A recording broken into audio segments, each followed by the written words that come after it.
هل تعتقد أن مصر كانت فقط أرض الفراعنة؟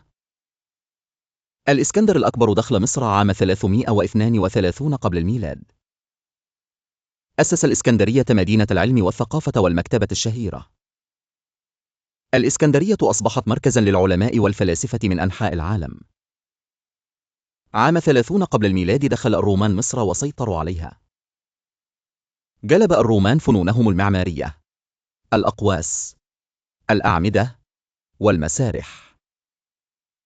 بعض المعابد المصرية القديمة شهدت تعديلات رومانية مميزة. معبد دندرة وكرنك أمثلة على تأثير الرومان في المعمار المصري. امتزج الفن اليوناني والروماني مع التقاليد المصرية القديمة. هذا المزج صنع إرثاً معمارياً وثقافياً فريداً في مصر. تظهر الأعمدة والتماثيل والنقوش دليلاً على هذا التراث المشترك. كل حجر في هذه الآثار يحكي قصة حضارات سابقة. تشهد الآثار على معتقدات وفنون وشكل الحياة اليومية القديمة. مصر كانت دائماً ملتقى الحضارات الكبرى عبر التاريخ.